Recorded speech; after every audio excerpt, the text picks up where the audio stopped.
This podcast is a quest for well-being, a quest for a meaningful life through the exploration of fundamental truth. Enlightening ideas, insights on physical, mental, and spiritual health. The inspiration is love. The aspiration is to awaken new ways of thinking that can lead us to a new way of being well. Welcome to Body, Mind, and Soul Healing Conversations.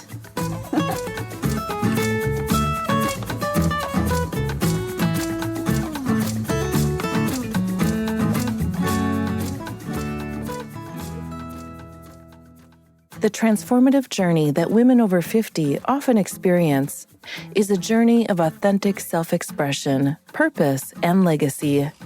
It's a reckoning of sorts, a deep yearning for fulfillment and a need to listen to the internal whispers that are growing louder and more persistent as time refuses to stand still. Is this all there is? There is a knowing, an undeniable force that says there must be more to life. As Glennon Doyle says in Untamed, isn't life supposed to be more beautiful than this? Midlife is a time when existential questions naturally emerge, especially at 50 and beyond. One common gap between who and where we are now is that many of us don't know what we want, who we are outside of our roles, or how to begin to find out. This is particularly true for women, due to cultural norms and societal conditioning that have led us to over-identify with our roles and an erosion of self. The authentic, no-ego self is the foundation for personal transformation. So this is where it all begins. There are some powerful tools to help us discover or recover our most authentic self. Creativity is essential. Without creativity, our deepest form of authentic self-expression remains just out of reach. Valeria interviews Susan Young. She is the founder of Triple Moon Coaching and is a passionate advocate for women over 50, specializing in helping them navigate their soul-led journeys with confidence and purpose. Drawing from her own experiences of personal transformation, Susan embarked on a path of coaching and discovered her deep connection to empowering others. With a background in art and design, Susan is passionate about the potent and vital role that creativity plays in self-actualization and personal transformation. She integrates right brain and other creative exercises into her coaching methodology as a window into our soul and our most authentic form of self-expression, allowing clients to access new solutions and heal along the way. Susan's mission is to help women rediscover their authentic selves, rewrite their life narratives, and create lives that are fulfilling, joyful, and without regret. With her compassionate and inclusive approach, she invites women to embrace their uniqueness and find their own paths to personal growth and fulfillment. Meet Susan at triplemooncoach.com. Here's the interview with Susan Young.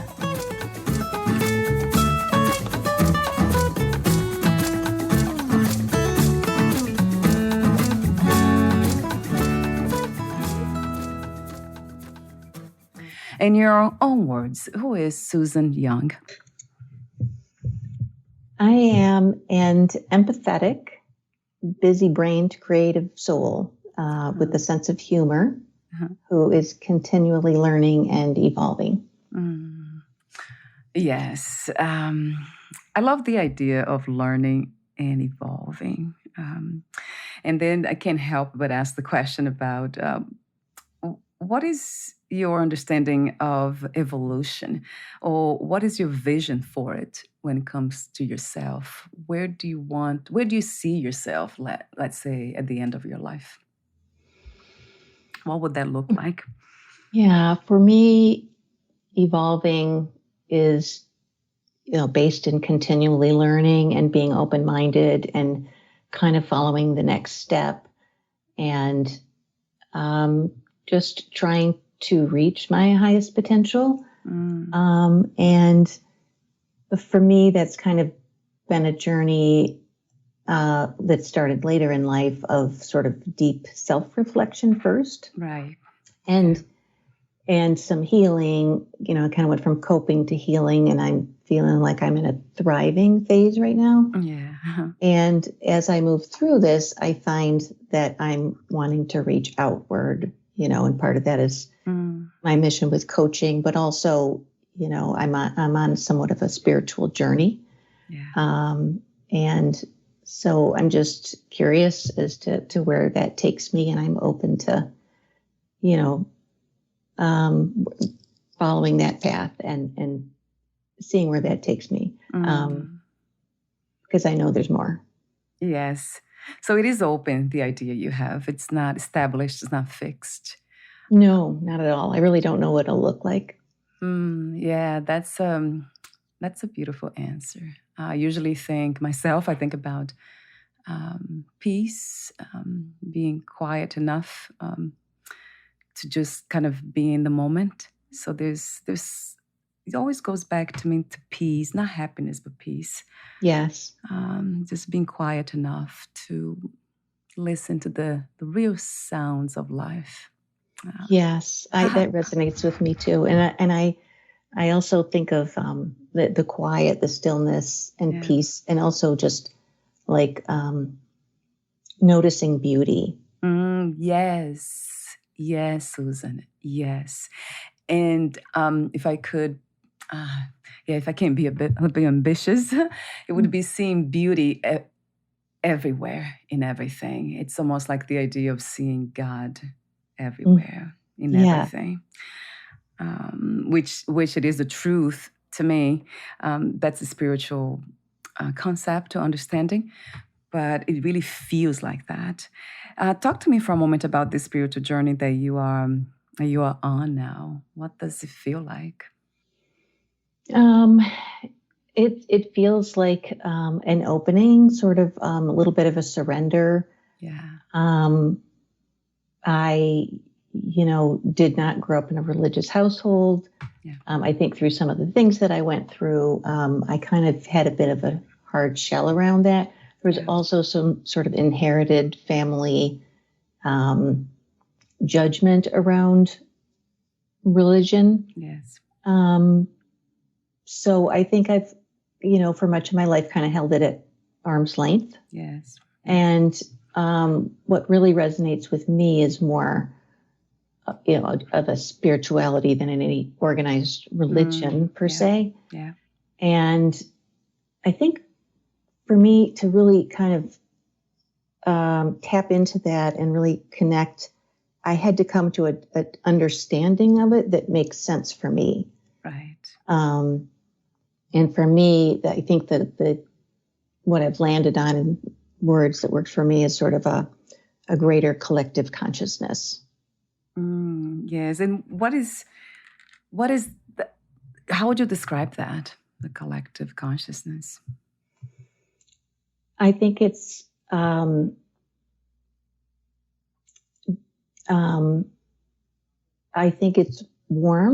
Yeah. I think it's warmth and love and peace, and it's interconnected with everything. Like, I think one of the images I've had lately is sort of the patterns that we see from the earth, underneath the earth, in us and in nature, kind of just expand up. And that's what the greater collective consciousness is. Like, for specifically mycelium, which is the kind of the, you know, millions of years old. I'm not a scientist, so I probably butcher this explanation, but it has to do with fungal family. Right. And all that, if you see like the patterns of the mycelium, they're replicated all over the place, including our brain. Right. And I have heard about that. Yeah. Yeah. And I just sort of see that just kind of going into infinity. Yes. That's a beautiful understanding, though. That's exactly what I feel is true. It's a felt understanding that everything is interconnected, but it's not even that it's separate from collective consciousness, as you call it. I would call it pure consciousness, but it's the same thing, just using words. So it's not really that it's separate from or that it's in everything. It's everything is in it.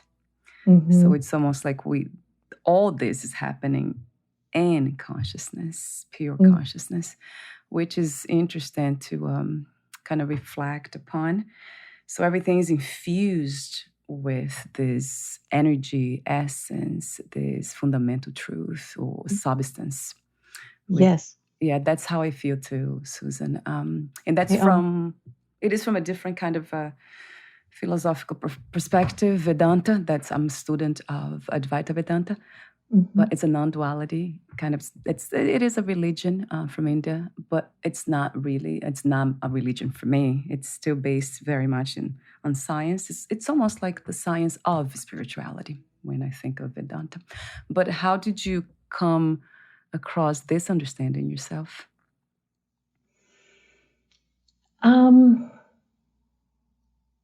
That's an interesting question.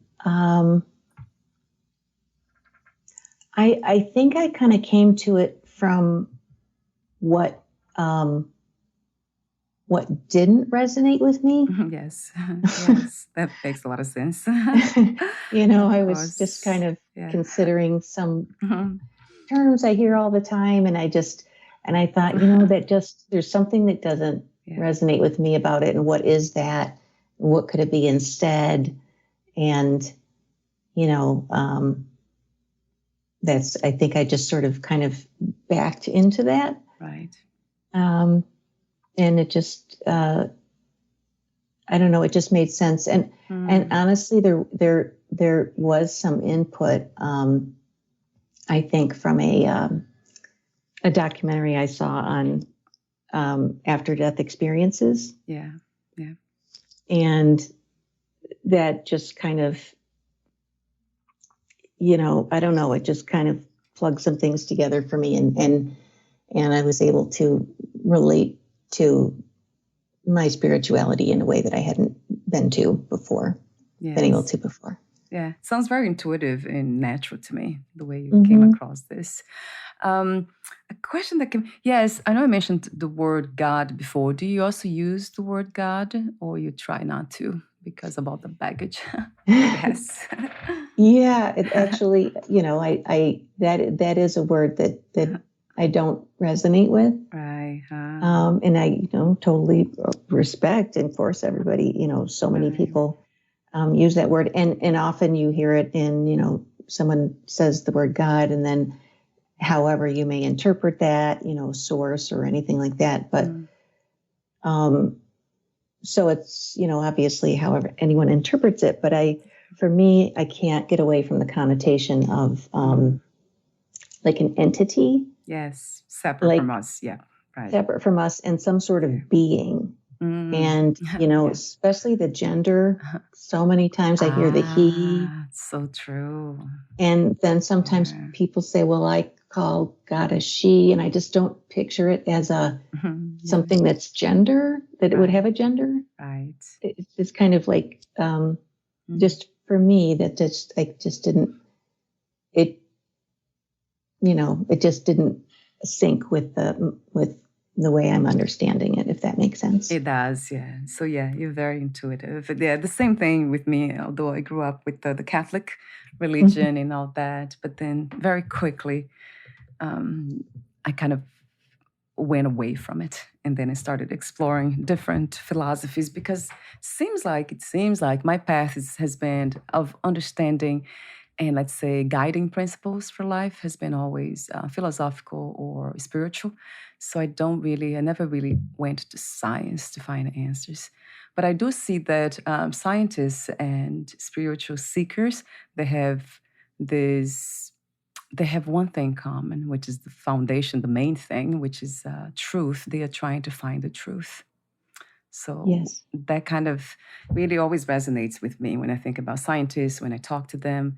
They're always they're sincerely trying to find the truth. And that's what spiritual seekers are all about. Yes, the word God. I think one of the things that I tried, one of my practices is to be open to everything in a sense of embracing whatever's happening, accepting, not in the sense of liking. I could dislike whatever it is, but it's still, there's something about love that aligns with that, this idea of openness, of that embraces everything. It doesn't leave anything out. That to me is love. So I guess that's one of my practices, and that's why I kind of stopped using the word God for the same reason you did, or maybe you never used, but I used to. But then I stopped, and it created a lot of resistance. And now I'm back and using it, and it feels really good. It feels like any other word, really. Yeah, so you kind of reclaimed it as your own. Yes. Set it down and picked it back up again. I like that. Right, yeah, that's a good way of saying that. So the topic, I know it seems like we are going away from the topic, but I think everything, it's connected, so there's nothing that's separate anyway. So, but the topic that we are discussing today, the title is Embracing the Reckoning, Unleashing the Power of Women Over 50. So when I read the title, the word power caught my attention immediately. So how do you define power these days, Susan? Well, this is also a word that has a lot of yes, for sure. Has a lot of negative connotation and context. So I think in the context of my work and with women over 50, it's kind of more in an empowerment sense. I think that many women, particularly over 50, in our 50s and 60s, underestimate what we're capable of. Yes. And just, have played small for parts of our life, or maybe all of our lives. Yeah. And so I think, there's an element of working through these roadblocks and recognizing what's really important to you without other influences, and what's what you want to do with your life, and know that, and just have a much more expansive view of what that could be. Yes. Yeah, so that's kind of how I use it in that sense. Yes, I love that. That's a beautiful vision and definition for power, and I agree. There's something you said that caught my attention too, that you write about women feeling, it's not about the archetypes, that you have your own experience. You talked about your own experience with it, and I think it was about, as women, I think you said, as women, our connection to self is also undermined by patriarchy and the deeply ingrained conditioning from birth that we are here to serve. Yes. So it is expected that we put others before ourselves. In our culture, a selfless woman is on par with a saint, selfless, without self. So in my opinion, this is a tragedy, you say. So talk to me about your own experience with this mentality, with this way of living, unfortunately, through conditioning. Yeah, this is such a big topic. Yes. Yeah, I mean, with my own story, it's beyond. There's everybody has their own personal story, and then there's the greater context of this patriarchal system we live in. And so I had some experiences starting in childhood that kind of I had to sort of set myself down away and kind of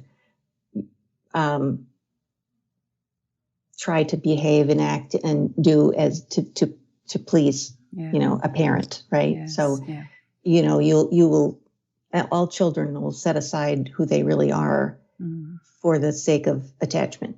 True. And so I kind of grew up in that sense, and then that led me to an abusive relationship with a narcissist, where that's just any sense of self is just purely obliterated, and then there's often like dissociation in my case, where I just kind of just left my body and really wasn't connected to myself at all, and so it took many years, and then I sort of just continued the pattern in a totally, not as severe way, but I basically still was very people pleasing. Yes. And so, I was 49 really before I began to reassess my life and just think, what am I doing? Who am I?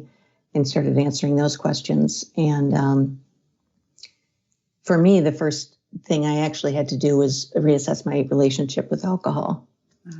And so I did do that and started therapy at the same time.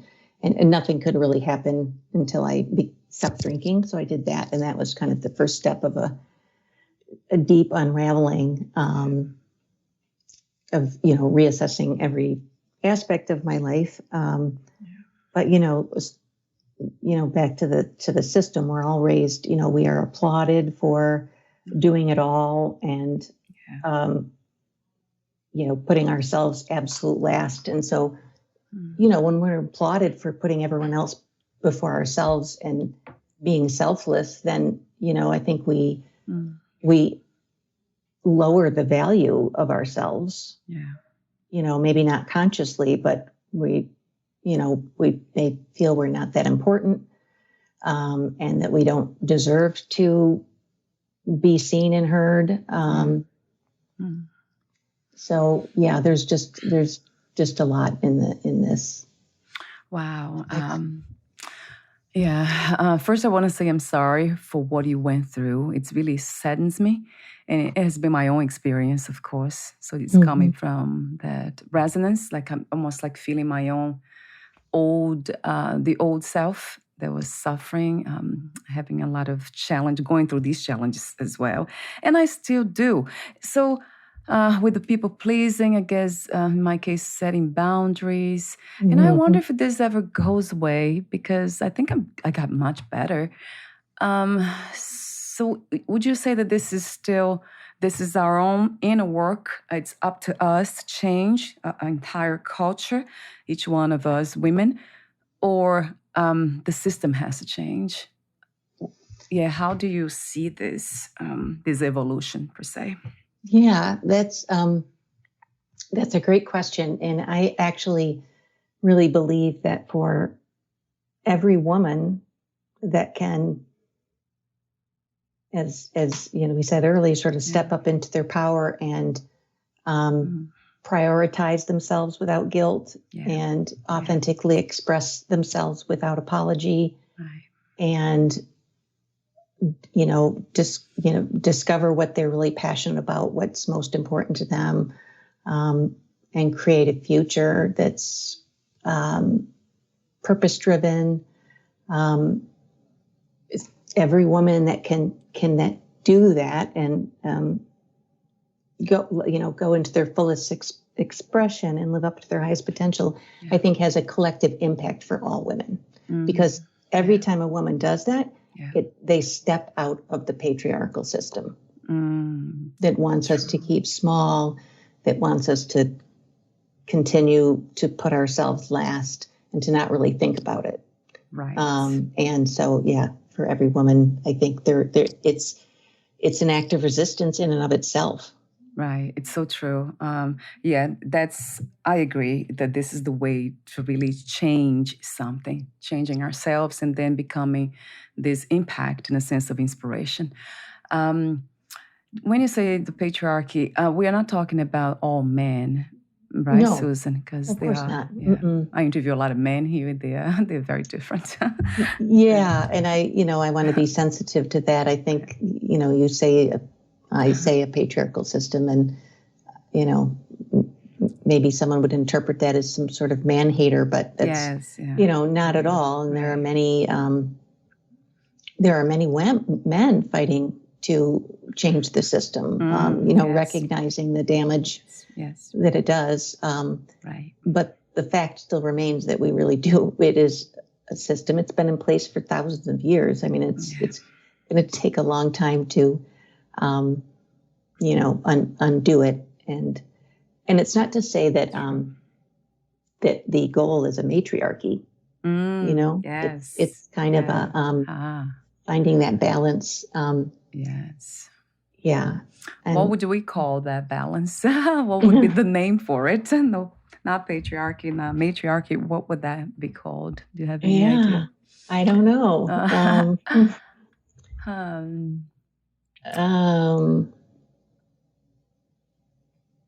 Does anything I don't know. come to mind? I'd have to think about that. The first thing I went to was trying to think, well, how would that, if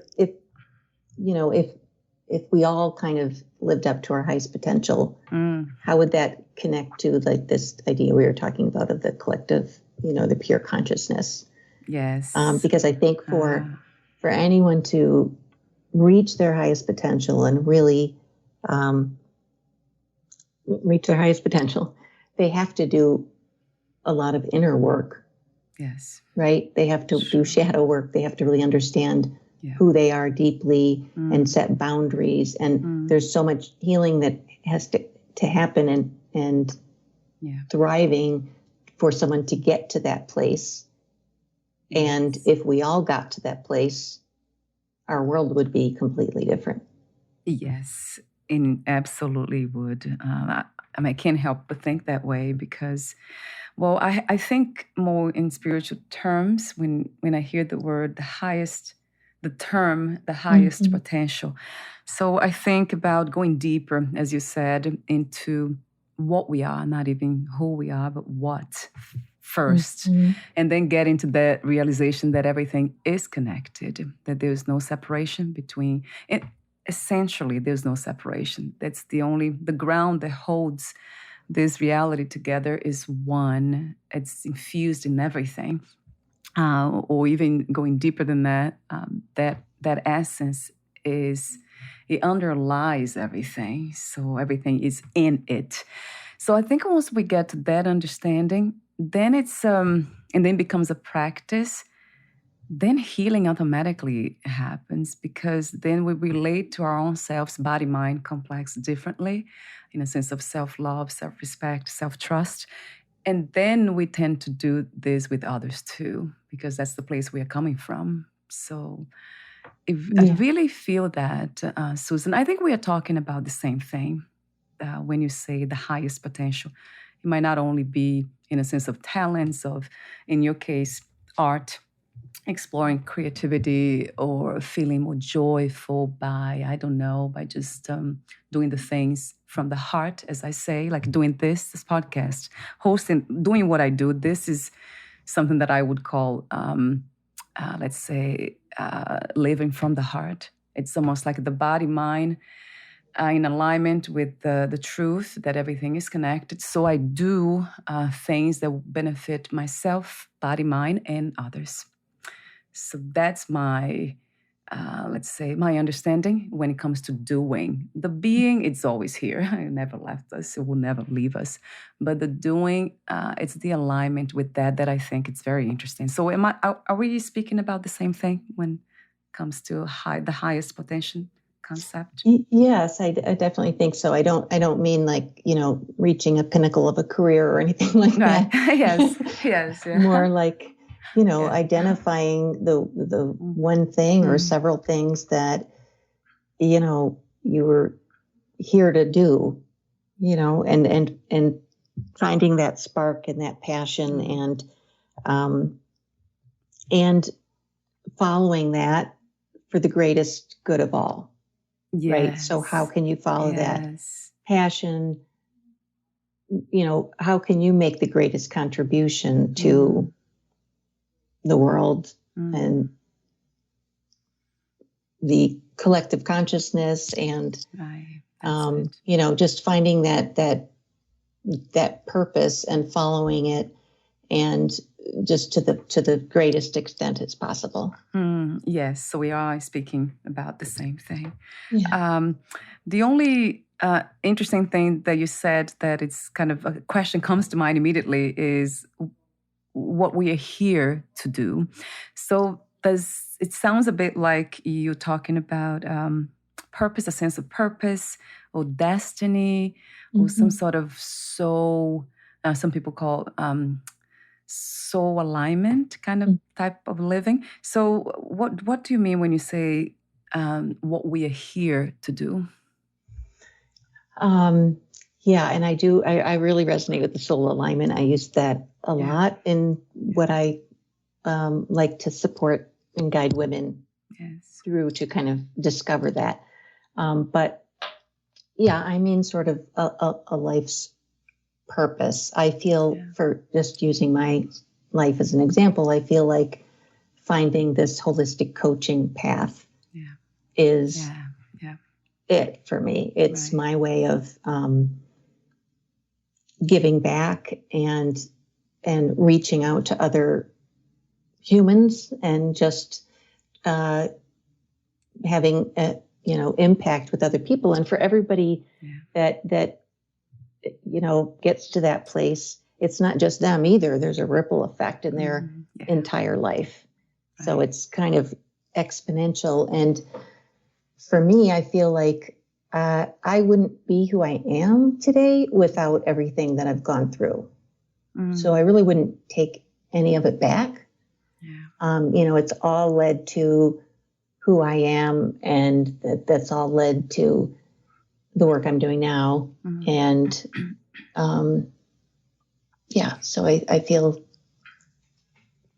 that this is what I'm meant to do.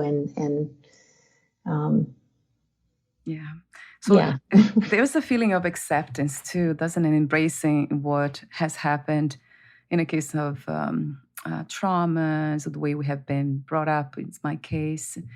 But there's something about, I hear that a lot for some reason with life coaches and psychologists, even therapists, and lots of spiritual teachers, tons of people. They say that a lot. And then it resonated for a while. I guess I was just agreeing, perhaps, without going deeper into it. But now it doesn't. The idea that we've been through, that I went through a lot of traumas and hardships as a child, violence and all that. I would not want to go through that again. And I know I can't do anything about it, obviously, so I accepted and I healed myself, or I'm still healing from it, in that sense of just embracing even what it has remained as scars in the body, mind. But there is something that tells me that it doesn't make me feel grateful for it. I'm not grateful for all the hardships I went through without knowing that, the law of karma says that we have chosen, to go through all these things. I mean, some people believe that the soul chose this lifetime and the challenges, specific challenge to go through in order to learn.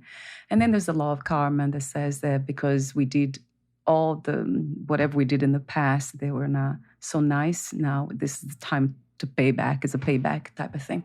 Not in a bad way, because it applies to everyone. But it doesn't resonate with me anymore, I guess because I would say that everything that happened, all the violence and all the darkness that still happens, it's because of ignorance. So, okay, I didn't know, so I don't want to continue not knowing. So I continue to suffer for the rest of this life, and then who knows, the next ones. So to me, it's a calling for knowledge, and specifically spiritual knowledge. So I just want to make this comment, Susan, because you mentioned that, and that for some reason, it's not resonating anymore. And I wonder why, but I usually don't ask those questions to myself, because the heart opens when I say, I want to know now. I want to know the truth of this reality, of what this is, which we call life.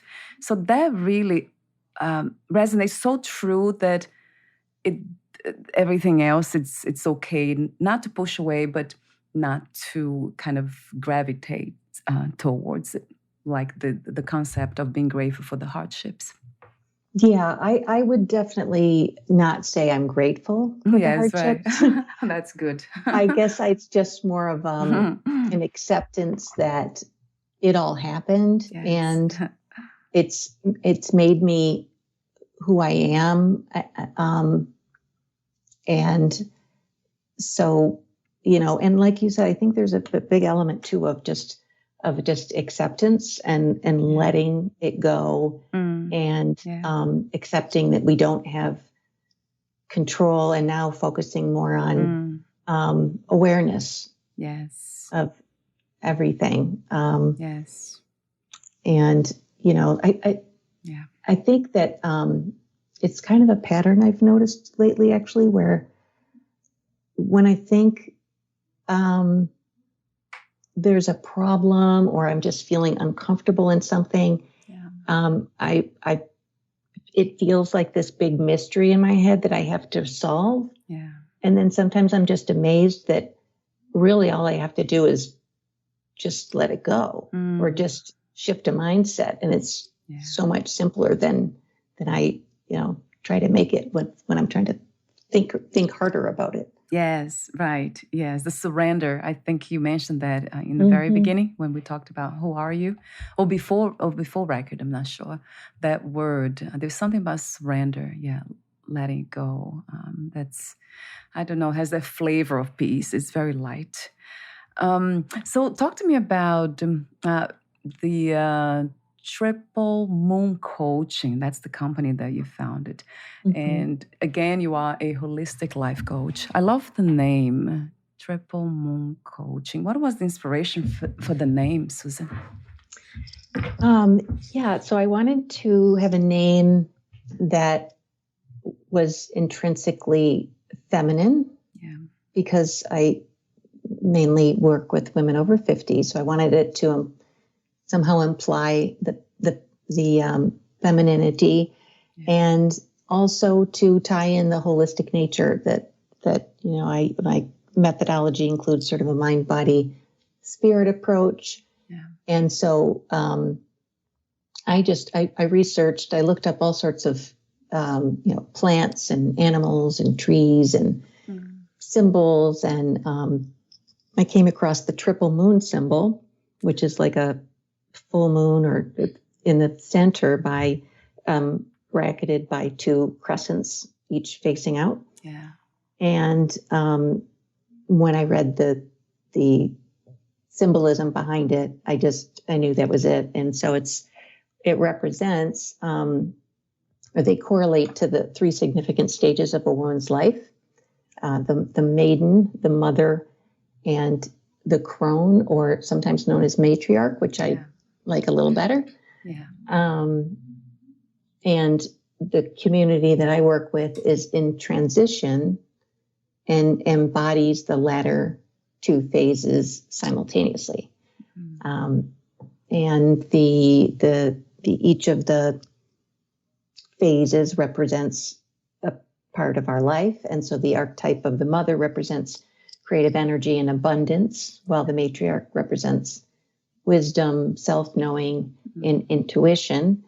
And the matriarch, serves as a compassionate mentor to our previous selves and guides transition and transformation, which really resonates with me too, because I do a lot of work with my previous selves. Yeah. And then, there's a lot of controversy and about the origins of this, and how they're used in different ways today. But for me, I use it as a symbol to honor the divine feminine and our connection to the lunar cycles and the endless cycle of birth, life, and rebirth. Yeah, it's beautiful. Yeah, I read that, and it kind of pauses me, these archetypes, because there's something about the divine feminine, or even the idea of the feminine in general, to be that is kind, loving, open, receptive, that resonates with that the highest potential when I think spiritually, which is Mhm. exactly that. So, like, how interesting is that? That even monks, when I look at them, I know a lot of them are men. Mhm. They are very feminine in so many ways. Um, the way they express themselves, they're so gentle and kind. The way they approach life in their own speech and the way they relate to others in life itself. So it's fascinating to notice that this connection between the feminine and spiritual, high spiritual knowledges in the sense of knowing, getting to really understand the essence of what we are, and then the expressions of that throughout the spiritual community and philosophies. I know it's kind of sad to say again. It's mostly represented by men, and I don't know why that is. And I have heard about Buddhism. I used to be very much a student of Zen Buddhism and then Tibetan Buddhism. And then I found out that even Buddha was somebody who rejected the idea of women becoming nuns, Buddhist nuns and all. He really didn't want that. So even back then in the spiritual communities, that was already happening. Yeah, that pauses me for. I mean, it's a sad reflection, but it's true. One that has been happening for so long. Yeah. Yeah, There's, there's a lot of history in that, and the church as well, yeah, and yes, yes, men and yeah, church and power way back when they were the literate ones, and yeah. yeah. So it's almost like they held the rights to deliver wisdom or the highest wisdom, Hmm. not women. But I have heard that it was different. There was a time that females, women, they were leaders, the leaders of communities. They were highly respected. I don't remember. I talked to a lot of people here about this, and I forgot. Of course, they have names for those times, like you probably have heard about Atlantic or Atlantis. And Hmm. also there's another one called that I just interviewed Walter recently. He's a spiritual teacher from Germany. And he talked to me about that. I can't remember the name. I can't remember. So have you heard about that before, Susan, about some human history that we had civilizations that were led by women? Yes, and I'm not sure if it's exactly the same thing, but I am reading a book. I don't know if you're familiar with it, but it's called "On Our Best Behavior: No. the Seven Deadly Sins and the Price Women Pay to Be Good." It's by Elise Lunan, Oh, and writing it down.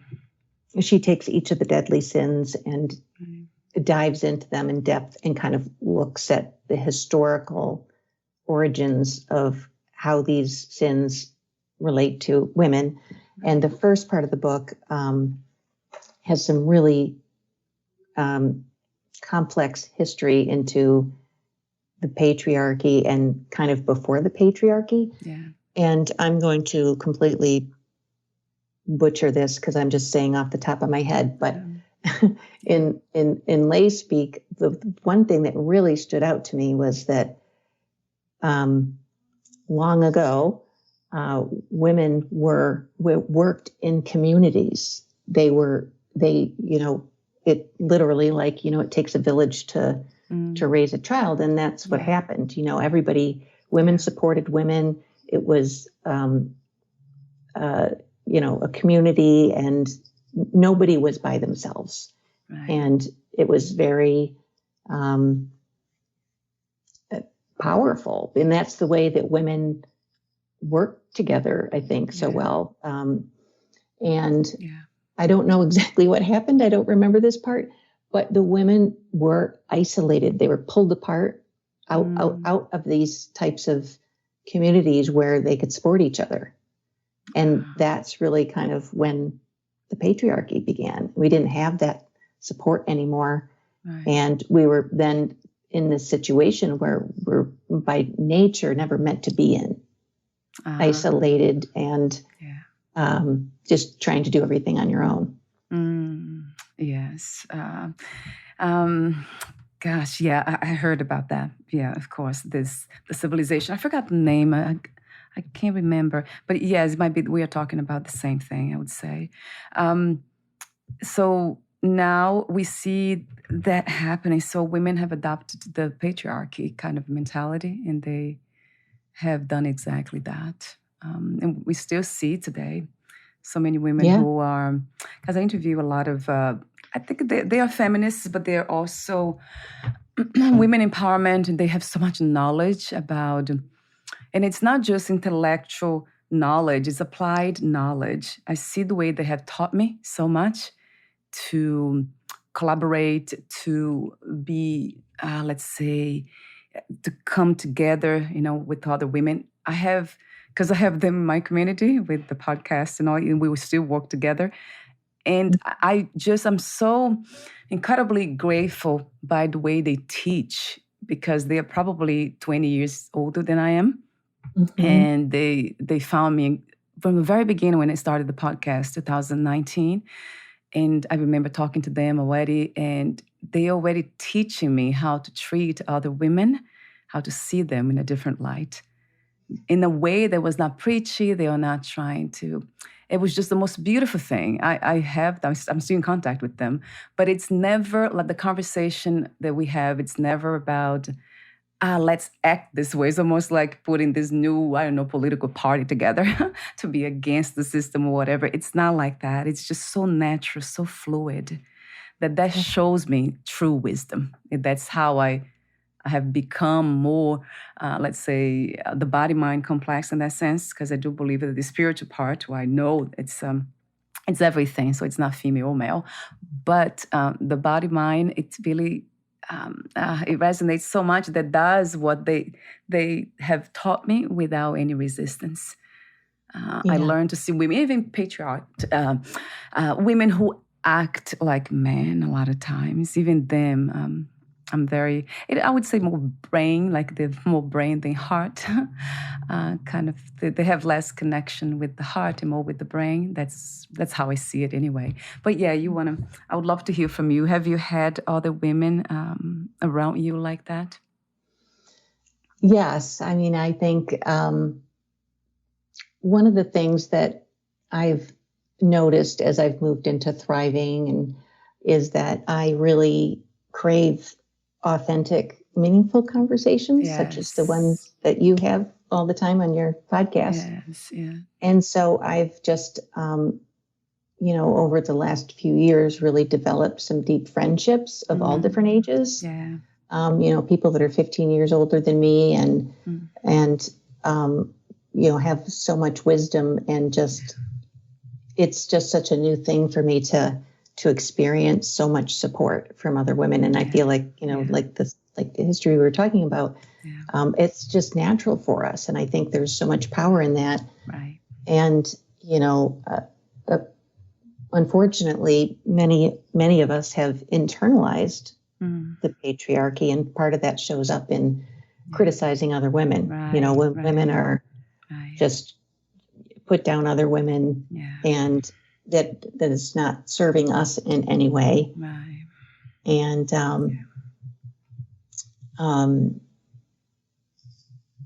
what was I going to say? Sorry, I just lost my train of thought. Yeah, that's unfortunate to hear that's still happening. What do you do in that case? And hopefully you don't. I mean, I don't know. It could happen. I know it happened. In my case, it's still my family member. I do have some women who criticize each other. Mm-hmm. And I usually don't say anything. I ask them to change the subject, or ask them not to, in a kind way. I really love the idea that we can be truthful and kind at the same time. We can teach that way. Right, Susan? Without imposing or being aggressive in any way when we don't like something.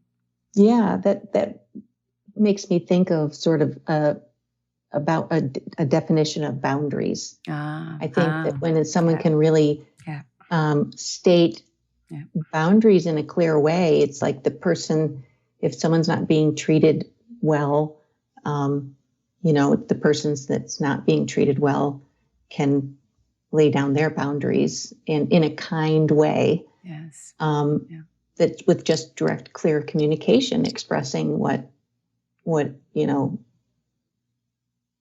will or will not do. Yes. Or accept. There is something else that I want to talk to you about before I forget. We're almost at the end, and sometimes I could just go forever because I love this conversation so much. I lose track of time.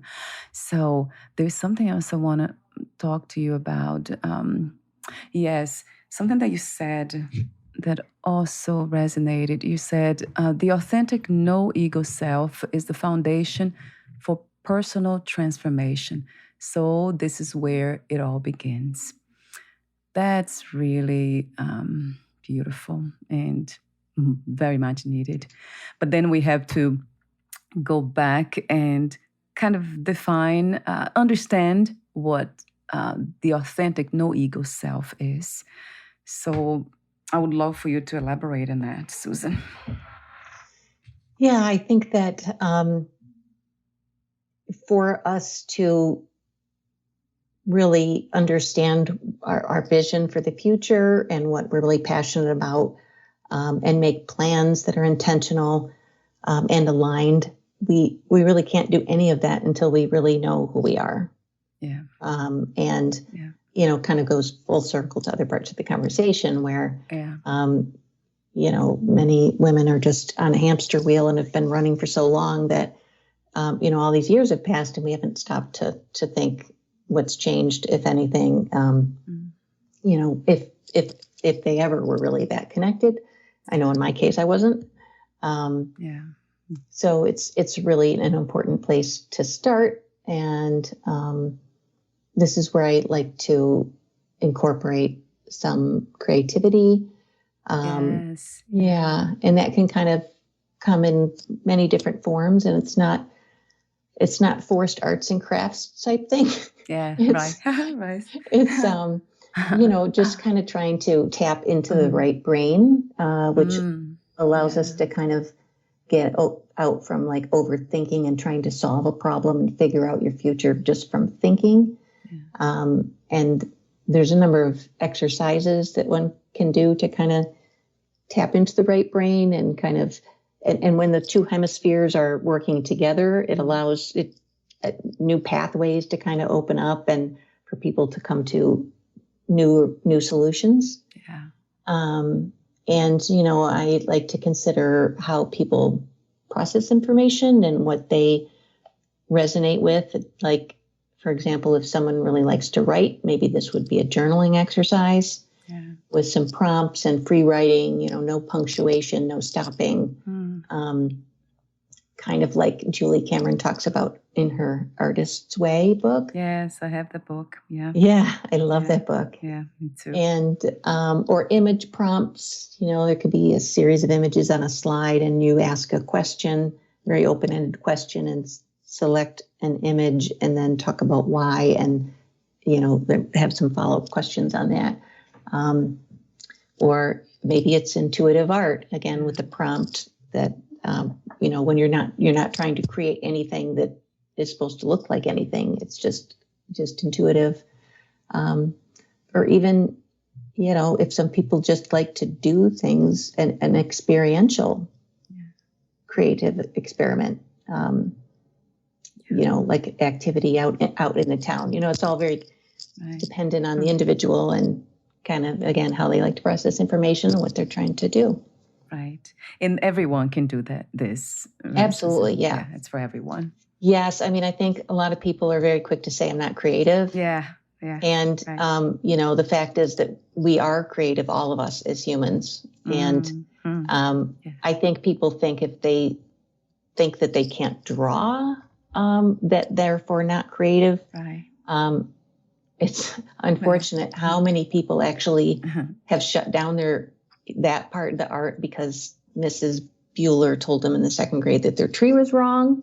Yeah. But so everybody is creative. And also I think people also associate that with art specifically, and this can be gardening. It could be planning an event. It can be cooking. Yes. It can be, it just means you create something. Right. That was not there before. Right. That was not there before. And the idea was in your head. And you took ideas from your head and you materialized them. You created something. Yes. There's so much beauty in that.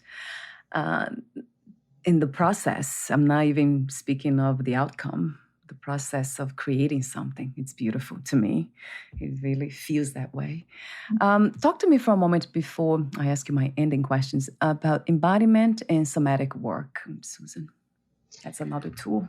Yeah, I in the process of doing some deep discovery work and kind of like those creative exercises. Yeah.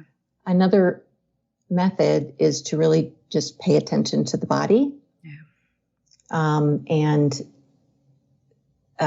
just really do a body scan. Pay attention to where there might be tension or pain or tightness, and when that shows up, like what that context is. Is there something that you think about that brings on this bodily sensation? Is there something that maybe makes you a little anxious and you're not really registering that you're anxious about it? But if you are paying attention, if you can be still and pay attention to your body and maybe notice that your throat is tight, then you can kind of follow that backwards and say, well, when did that start? I didn't feel this 5 minutes ago. Where did that start? And so we can use that in this whole process of self-discovery and vision planning and all of that. Yeah, that sounds wonderful and reminds me of it might be the same thing, body awareness or grounding work. It sounds similar. So Absolutely. I do have the ending questions here for you, but before that, I would like to mention the services, the programs that I saw on your website. You called them Midlife Revolution is one, Vision for a New You, and then Back to Basics, Who Am I? ? So these are the services. Is there anything else, Susan, that you left unsaid for today's conversation? Anything that I forgot to ask? I would just add to that the other thing I'm now offering is a 90-minute reassessment as a place to start to just do a deep dive intensive in 90 minutes and kind of maybe identify the areas of your life where you might benefit from addressing, and somatics could play a part in this too, because some of the clues that you might need to reassess something in your life are places or instances where you noticed resentment or dread or things of that nature. So it's kind of an opportunity to just do a quick overall reassessment, maybe identify some areas that you want to explore further and kind of go into them on a high level. And so that will be available on my website shortly. And I'm just going to have that there all the time as an offer that's just always available and on my site. Yes, wonderful. And your website is triplemooncoach.com. I'll have the link on your podcast interview as well. The ending questions, let me see. Yeah, I'll ask you this one. What is success to you these days? How do you define success?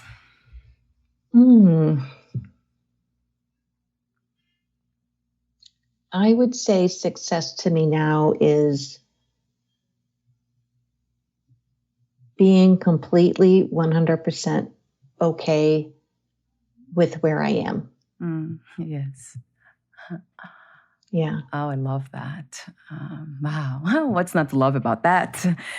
It's being, feeling that I am enough. This is enough, fulfilled here now. Right. Wow. That's the goal. If there's a goal for this existence, here is the body, mind, that would be it. What a wonderful answer. And then my last question is, what 3 experiences you wish everyone to have before they lose the body, before they die, besides this one?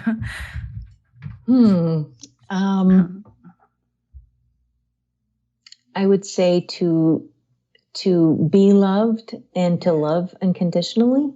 Yeah. To be seen and heard for exactly who you are. Yeah. And embraced for that. Yeah. And to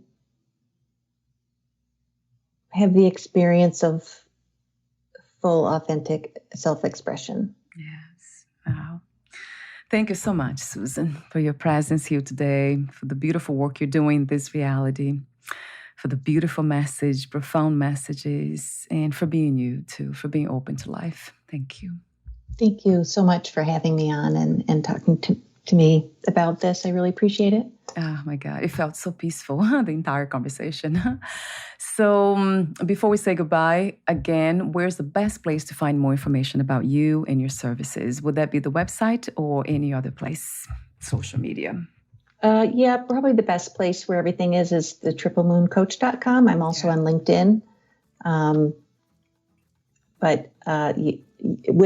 there's some links in the featured, but yeah, I'd say the website is probably the best place to. So I'll have that link then. Thank you so much again, Susan, and we'll talk soon. Bye for now, my dear. Bye. Bye.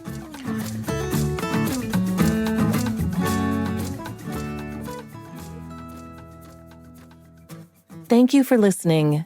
To learn more about Susan Young and her work, please visit triplemooncoach.com.